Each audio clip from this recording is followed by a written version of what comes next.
All right, what's going on, you guys? Nick here with Nick Strength and Power. I've got a couple of interesting stories for you guys today. The first story, Brandon Curry with a physique update, his first day home after the Olympia, showing that it looks like he apparently held on to a pretty good level of conditioning after his family vacation down there in Orlando. So Brandon Curry, and this has been the interesting part about the aftermath of the Olympia, I guess you could call it, is all the physique updates that people are coming out with from prior to the Olympia and all the physique updates of competitors that they're posting after the Olympia. Brandon Curry, Chris Bumstead, Big Ramy, Akim Williams, they've all been kind of lifting the curtain, so to speak, as they're showing all these physique updates that they didn't really show prior to the Olympia. A lot of these guys were posting old updates. I believe Brandon and Chris were two primary suspects of that.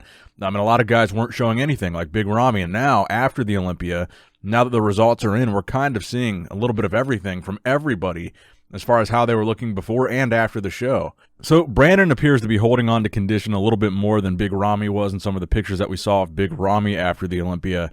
Now also, I saw this interesting comparison here on the Buys and Tries Instagram of last year's version of Brandon Curry compared to this year's version. So 2019 Brandon Curry, which won, that physique won the 2019 Mr. Olympia, and 2020 Mr. Olympia Brandon Curry physique that took second this year.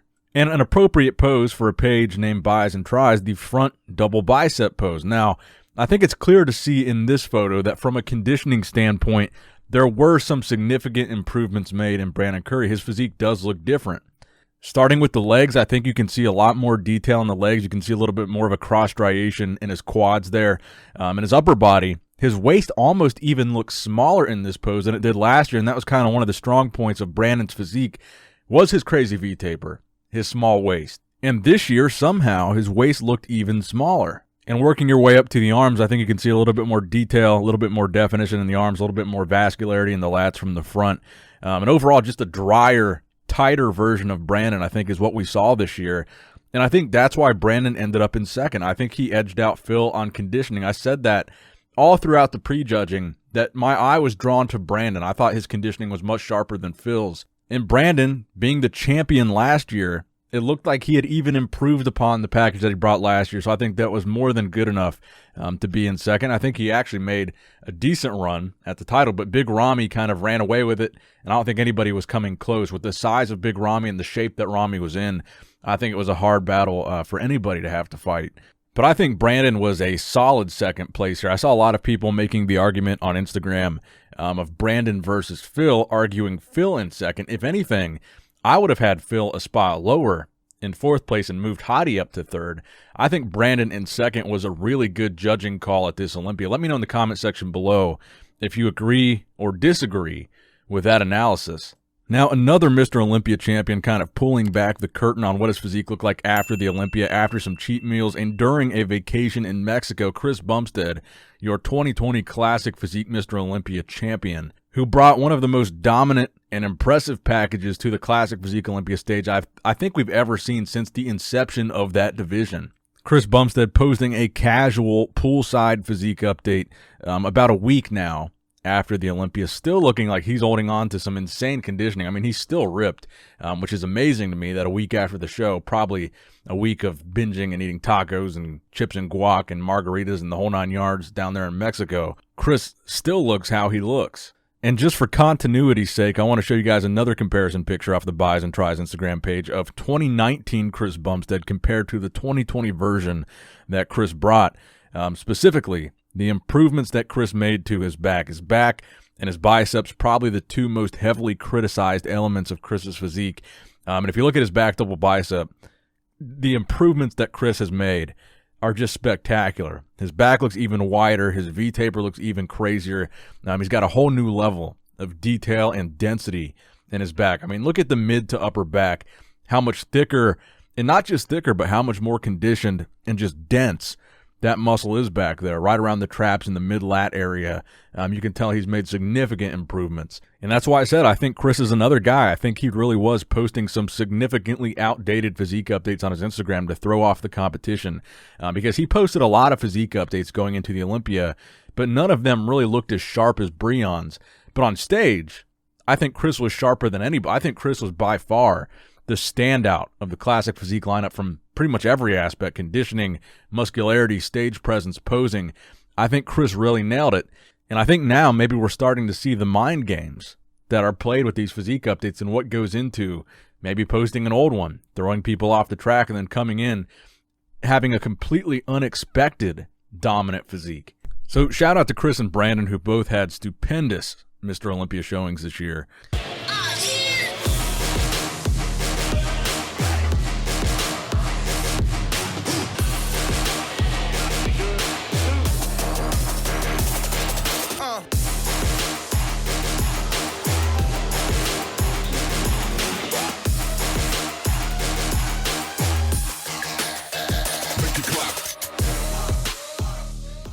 Now, next up in the news, Hadi Choopan doing kind of a brief interview with his friend slash manager, Parsifar Mahdi.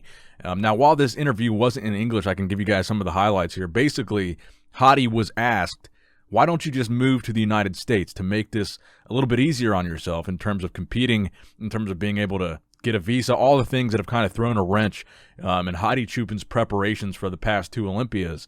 Could really be altered if he just moved to the United States, if he intended on competing at the Olympia in the future, or at least the near future. And Hadi essentially says, while that probably would be the easier route, he loves his country, he loves Iran, and he's not going to leave because that's his home. And that's why he wouldn't move to the States, because he couldn't imagine living anywhere else. And I think at this point, I think if any year, I'm not really sure what the issue is as far as what takes them so long and why the visa process seems so last minute for Hadi. But this year seemed like the most unrealistic year for Hadi to get to the United States, even though in 2019 it was unrealistic as well. This year, with everything going on in the world, all the travel restrictions, all that crazy stuff that's going on, this year it seemed the most unlikely. But somehow, at the last minute, Hadi was still able to get that visa. So it doesn't surprise me that he wouldn't move to the United States, because even if it's last minute, I don't know if they waited till the last minute, but if he was able to get it this year, my point is, in the future, he's probably going to be able to get it again. And he's proven himself the past two times he's gotten the visa to come over here and compete. I mean, bodybuilding's his job. He's been top 3, top 4 in the world. So I think 2020 was probably the most unrealistic year for Hadi to get his visa, but he got it. So I think in the future, he probably will continue to get it, even if it's last minute. Now, speaking of guys that kind of kept their physique updates hidden leading up to the Mr. Olympia, Akim Williams, probably one of the bigger surprise placings of the show, taking top 6 here. Probably the most conditioned version of Akim we've ever seen. Probably the best version of Akim's physique we've ever seen on any stage. I said this a couple of videos ago. I forget which video it was, but I said, just a few years back, Akim was dead last at the Olympia. So he moved up from dead last to top 6 in just a matter of a couple of years. And I think the really deciding factor in that was his conditioning. So he showed this physique update, and he said this was a progress picture during his preparation for the Olympian. You can see Akim was in crazy shape during his Olympia prep. He just wasn't showing anybody, and that's really why I think not a lot of people were talking about Akim or had him in their predictions, because Akim was keeping things under wraps. Based on this physique update, it seems like similar to Big Ramy, Akim was on track the whole time. He's a bigger guy. He's always been a bigger bodybuilder that's had trouble being consistent with conditioning, A, and bringing in really, really gnarly conditioning, B. But it looks like this year, similar to Ramy, he's been able to really put that formula together, and maybe in the future he will be more consistent with bringing a package similar to the package that he brought here. So shout out to Akim. I think Akim was just phenomenal here, by the way, and I don't want to understate how impressive his physique really was and how impressive that placing really was for Akim. I think that was a massive, massive feather in Akim's bodybuilding career in his cap. Now, another comparison I've seen thrown around a lot on Instagram lately is and this is going to be a buys and tries comparison yet again, is Ronnie Coleman versus Big Ramy, because Big Ramy, the biggest bodybuilder of all time, people are throwing up comparison pictures of Ramy and Ronnie. I'm presuming to say that Ramy looked better, because a lot of the pictures they're posting are shots where Ronnie looks significantly better than Ramy. Those names are very, very similar, and I'm trying not to get confused here. So they're trying to allude that Ronnie looked a lot more impressive than Ramy did. Because obviously Ronnie Coleman was a guy that was massive. He was close to 300 pounds on stage at multiple points during his career, and he brought an insane level of conditioning.